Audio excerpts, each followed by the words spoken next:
Bienvenidos a la clase de lenguaje. Hoy vamos a ver el capítulo número 8, la elección de las palabras. Es muy importante hacer una reflexión previa.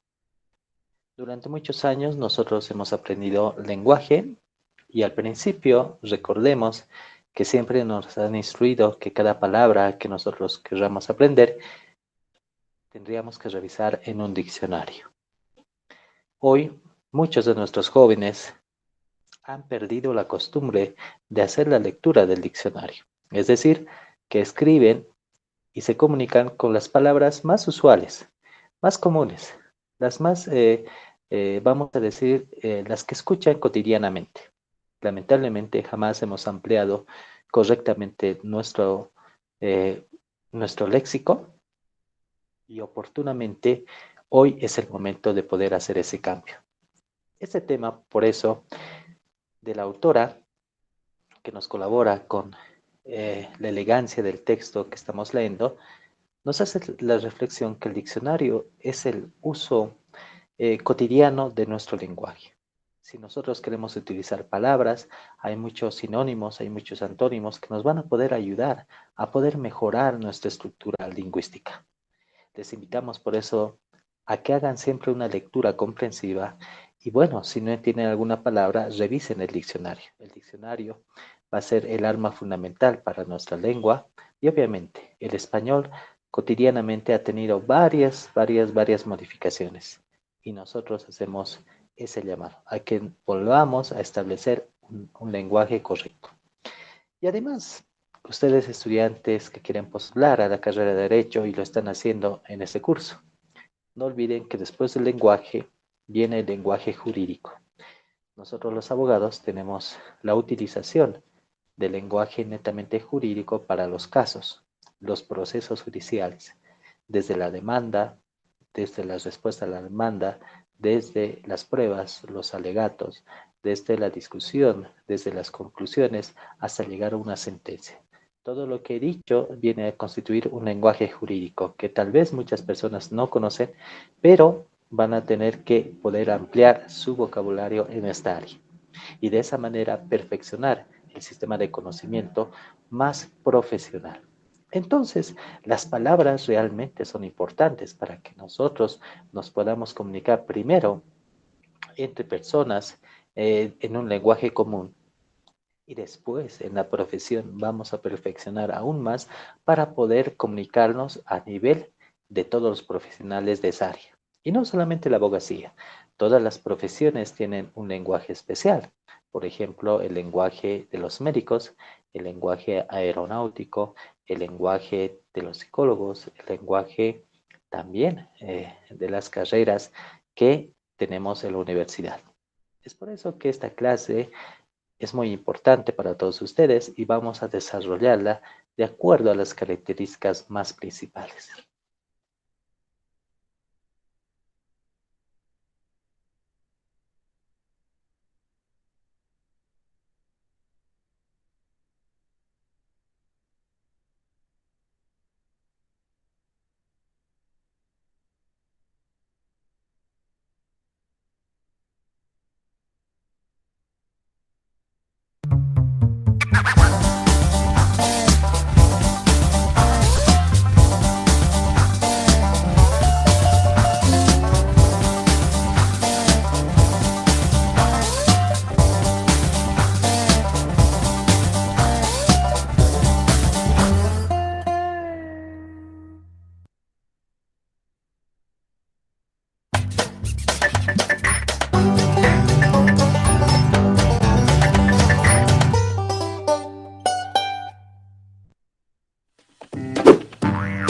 ¿Qué es un diccionario?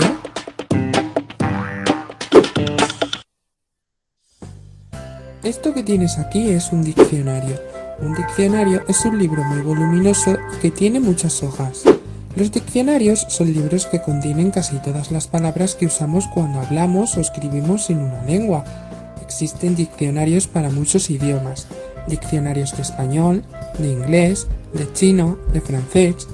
Hay diccionarios de muchas formas y tamaños diferentes, pero tienen un uso y es para conocer qué significa una palabra. Usamos el diccionario para conocer la definición de una palabra que no sabemos qué es. ¿No te ha pasado alguna vez que has oído una palabra y no sabías lo que era? Pues con el diccionario puedes averiguarlo y para ello hay que saber usarlo. En este vídeo te voy a enseñar a buscar palabras en el diccionario. ¿Para qué sirve buscar palabras en el diccionario? Buscar palabras en el diccionario es algo que harás a partir de ahora. Es importante que aprendas a hacerlo bien, porque de ahora en adelante muchos ejercicios te pedirán que busques palabras en el diccionario o tus profesores te pedirán que lo hagas. Para ello debes contar con un diccionario escolar. Para buscar palabras en el diccionario debes saberte muy bien el abecedario. Esto seguro que lo sabes porque es muy fácil y lo sabes desde que eras pequeño. Es necesario que sepas muy bien el orden de las letras y ahora te diré por qué. ¿Cómo se busca una palabra en el diccionario? Para buscar una palabra en un diccionario, primero tenemos que fijarnos muy bien en la palabra. Vamos a buscar la palabra casa. Los diccionarios tienen ordenadas las palabras por orden alfabético, es decir, primero vienen todas las palabras que empiezan por la letra A, luego vienen todas las palabras que empiezan por la letra B y así sucesivamente hasta la letra Z. Algunos diccionarios traen en el lateral el abecedario y te van marcando más oscurito la letra en la que nos encontramos. Yo en mi caso, al abrir el diccionario, me encuentro ahora en la letra M. Si quiero buscar la palabra casa, como empieza por C, lo que tengo que hacer es ir para atrás, porque la C va antes que la M. Voy buscando hasta que llegue a la C. Hay diccionarios que no traen el abecedario en el lateral, pero no te preocupes, porque esto puedes ir viéndolo leyendo las palabras que hay en las páginas. Para saber en qué parte del abecedario estás, puedes fijarte en las palabras que aparecen en la esquina de la hoja. Estas palabras se llaman palabras guía y te ayudarán a situarte en tu búsqueda.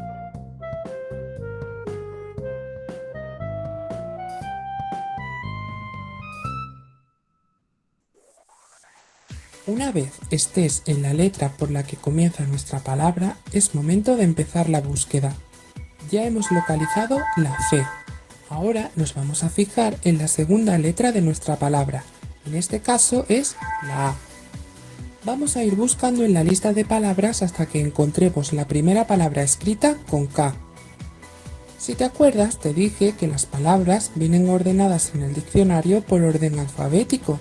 Primero las palabras para la A, luego las palabras para la B, luego las palabras para la C.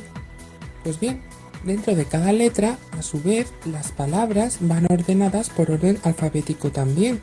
Primero vendrán las palabras que empiezan por K y así sucesivamente. Fíjate, por ejemplo, en el apartado de la A vienen primero las palabras que empiezan por A, por AB,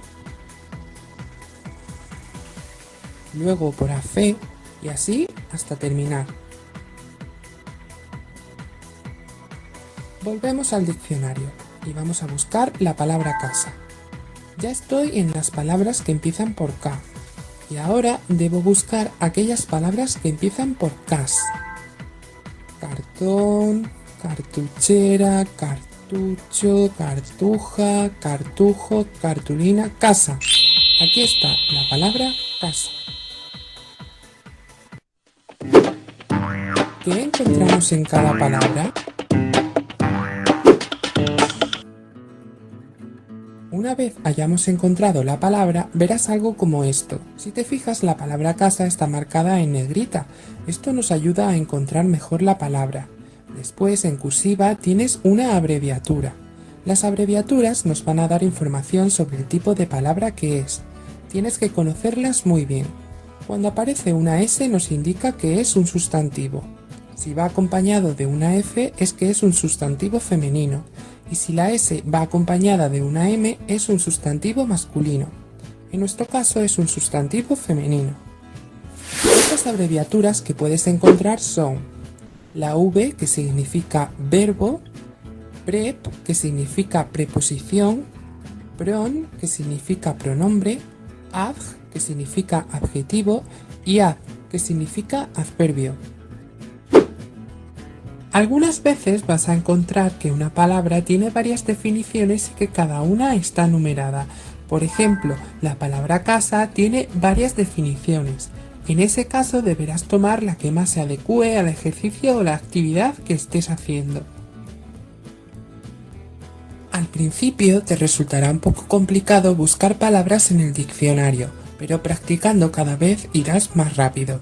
Todas las personas aprendieron alguna vez a buscar palabras en el diccionario, y si ellos lo consiguieron, tú también puedes.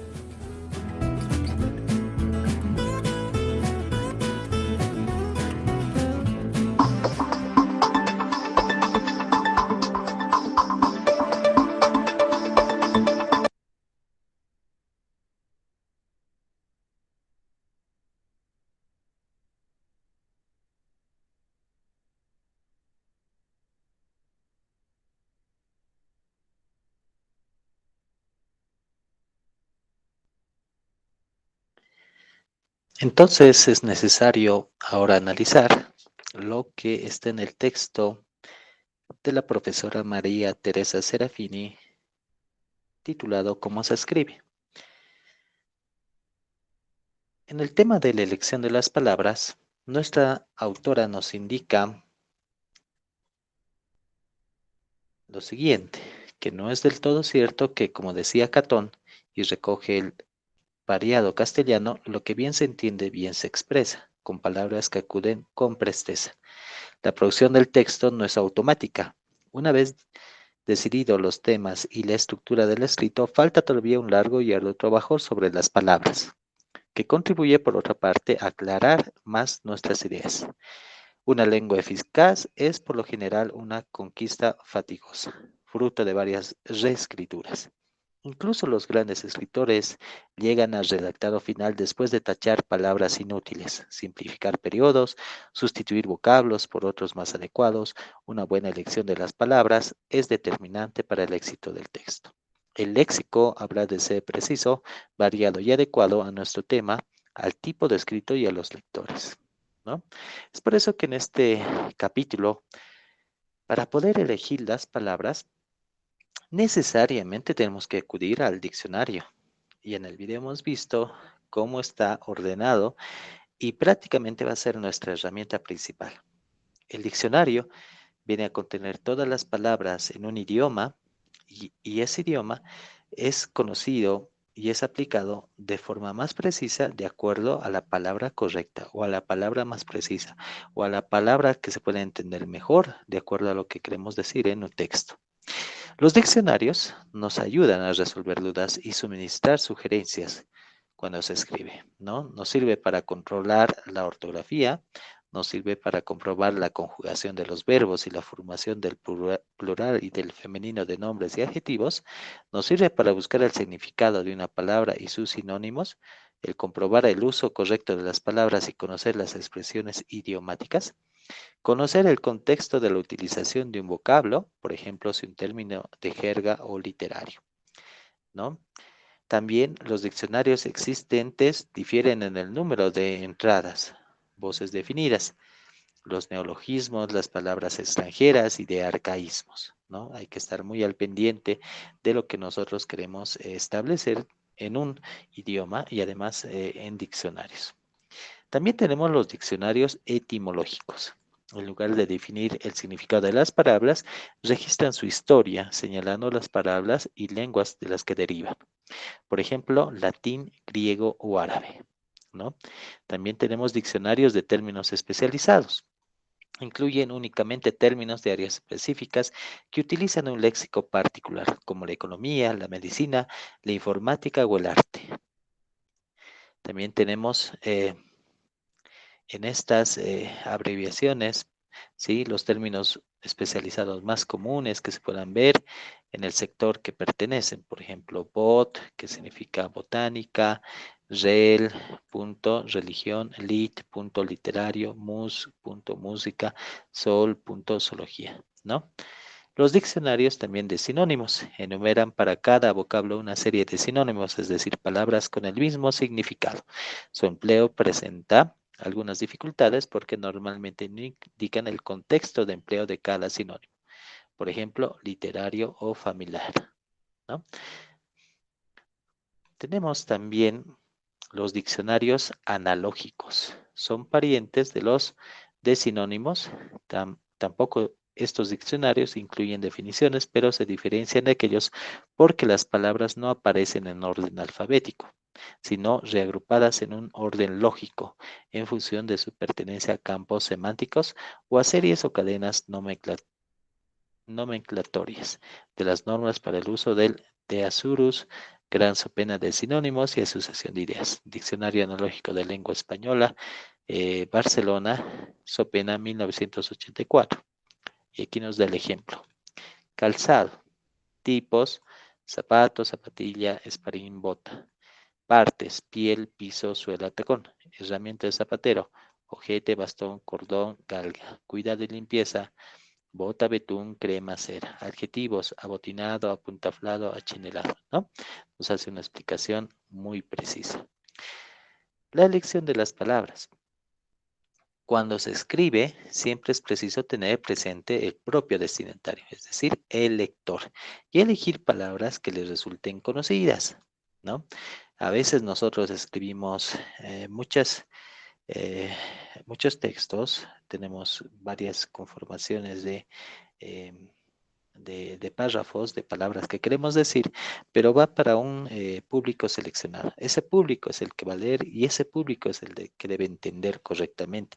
Y es por eso que la elección de palabras tiene que ser precisa, ¿no? Si yo me quiero referir, por ejemplo, ahora a un colega profesional abogado, entonces utilizaré las palabras más precisas para que el colega me entienda. Si quiero expresarme entre amigos, ¿sí? Voy a utilizar palabras de otra manera. Si quiero expresarme a ciertos grupos diferentes, tal vez de cultura o de sociedad, tendré que utilizar las palabras más adecuadas, ¿no?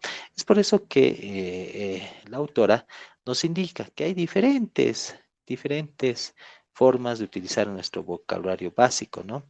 También hay trabajos que se pueden consultar, ¿no? Y aquí nos menciona varios autores que hablan del vocabulario que se puede utilizar y los textos que nos pueden sugerir, ¿no? Entonces, es muy importante saber manejar esta calidad de palabras, ¿sí? Eh, Nos habla también de vocablos, ¿no? En particular, es desaconsejable el uso de vocablos dialectales especializados de jerga.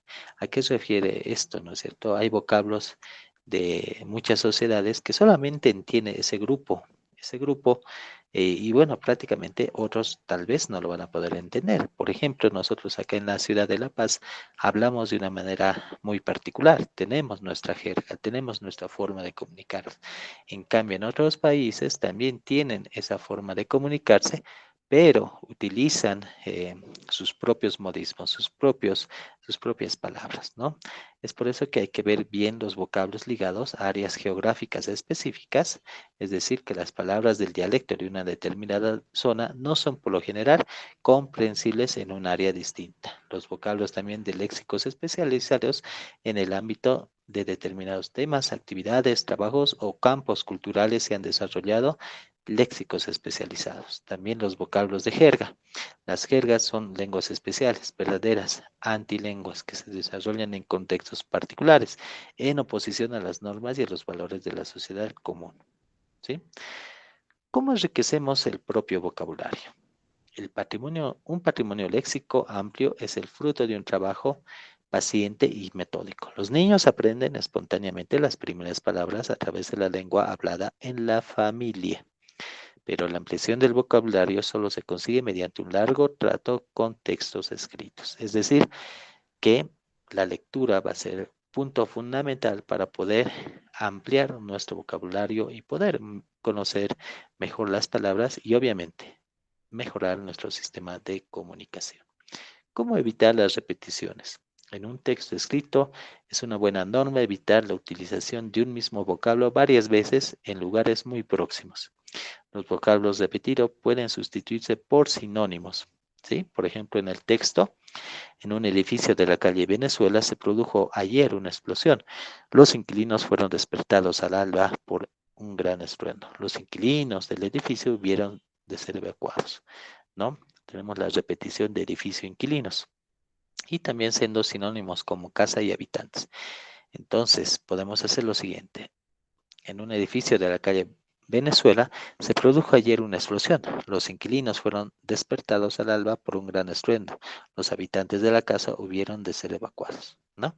Entonces, de esa manera, mejoramos el sistema de la utilización de palabras más precisas y tal vez más correctas, ¿no? También acá nuestra autora nos da ejercicios donde nosotros podemos practicar y bueno, también nos ayuda para poder mejorar nuestro sistema léxico. El tono de las palabras. Para usar bien las palabras no basta con conocer su significado y el modo que se enlazan en una frase, ¿sí? Sino que es necesario además saber en qué contexto es oportuno utilizarlas. Tenemos el tono estándar, tenemos el tono familiar y el tono literario. ¿Qué es un tono estándar? Es típico de las palabras susceptibles de ser utilizadas en cualquier contexto, porque son neutras, ni familiares o chistosas ni literarias, ¿no? Las palabras de tono estándar pueden ser empleadas sin error en todas las situaciones. Por ejemplo, niño. El tono familiar es propio de las palabras usadas, sobre todo en la lengua hablada y en contextos informales. Las palabras de tono familiar han de derivarse en todos los contextos elevados y formales. Por ejemplo, meoncete, mocoso, angelote, muñeco. El tono literario corresponde a palabras utilizadas en contextos muy formales, como los de algunos textos literarios. Por ejemplo, párvulo, querubín, infante. ¿Sí? Aquí tenemos un pequeño cuadro donde están explicando el tono estándar, el tono familiar y el tono literario que pueden servirnos. Por ejemplo, hijos en un tono estándar, en un tono familiar les decimos chicos y en un tono literario le podríamos decir progenie. Entonces va cambiando y obviamente va a depender en el contexto donde nosotros nos encontremos y a qué personas nos vamos a dirigir con nuestra expresión y nuestra comunicación. También la profesora nos da algunos ejercicios para que nosotros podamos hacer. Los errores léxicos más comunes. Existen errores, entonces muchas veces nosotros confundimos y podemos llegar también a mal utilizar las palabras y el contexto de lo que queremos decir se vuelve incorrecto. Errores en los lugares comunes, las frases hechas. Las palabras se gastan, expresiones eficaces en el momento en que fueron creadas. Se hacen obvias o fastidiosas a fuerza de usarlas. El releer un escrito es importante. Procurar sustituir, ¿no? Y en muchos casos suprimir cuando existe este error. Las frases previsibles, ¿no? Por ejemplo, con el rabo entre las piernas, coger la ocasión por los pelos, pasar la esponja, quitarse la máscara, pasar otro, la patata caliente, buscarle tres pies al gato, al farolillo rojo, el once inicial, equipos de campanillas, la serpiente multicolor, chupar rueda. También en la prensa las modas siguen determinados ciclos, ¿no? Hace algunos años siempre hablan las siguientes expresiones, por ejemplo, un viejo verde, manto blanco por la nieve, amasijo de hierros retorcidos después de un accidente, un marco incomparable lleno hasta la bandera, ¿no? Entonces, hay expresiones tal vez ya muy trilladas, usadas como comunes, ¿no? O frases hechas que realmente llegan a cansar. Simplificar la secuencia también de las palabras. Siempre hay que ver de reducir el número de adjetivos y adverbios, simplificar las secuencias de vocablos con el mismo significado, ¿no? Y poder mejorar nuestro sistema también de escritura, ¿sí? Hasta ahora hemos aconsejado aligerar las secuencias de vocablos o de sintagmas de significado aproximadamente igual, ¿no? Pero hay también estructuras internas, así sucede con el clímax o gradación, una figura retórica constituida por una lista de palabras que amplifican clímax ascendente y clímax descendente, ¿no? Por ejemplo, el clímax ascendente, la languidez de las 11 que ignora por completo el apetito del mediodía, cede el paso del hambre de la 1, que a través de las contracciones del estómago de las 2 desemboca en el famélico asalto de las 3, un estudiante universitario. Un clímax descendente. Me había enamorado de la mujer mejor del mundo, e incluso diría que de la reina del barrio. En su casa no tenía rivales, dominaba incluso la cocina, ¿no? Entonces tenemos algo que va en contra, en descendente. También nuestra estimada profesora nos plantea ejercicios donde nosotros tenemos que ver las normas que estamos explicando. Mostrar, no declarar. La eficacia de un texto procede en buena parte de nuestra capacidad de describir, de la presencia de ejemplos, de la riqueza de detalles y bueno, es importante poder manejar la escritura para poder entender al autor y también poder entender lo que nos trata de decir, ¿sí? Aquí tenemos, por ejemplo, lo siguiente. Nos intercambiamos los regalos de costumbre, igual que siempre, objetos a veces de mucho precio, pero casi siempre inútiles, en ocasiones incluso feos, ¿sí?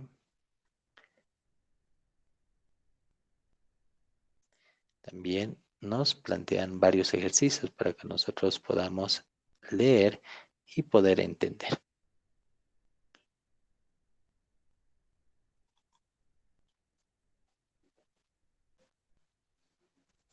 De esta manera hemos podido explicar la elección de las palabras, el uso del diccionario principalmente y entender que las palabras son muy importantes para la comunicación.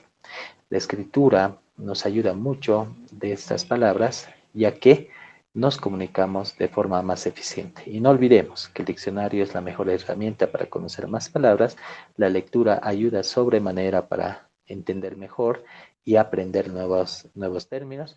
Y finalmente, decir que nosotros en la abogacía tenemos un lenguaje jurídico especializado. Es decir, que en la carrera van a aprender con un diccionario jurídico nuevas palabras y obviamente van a perfeccionar su sistema de comunicación jurídica. Ha sido un gusto poder acompañaros en esta clase. Nos vemos la siguiente. Hasta la próxima.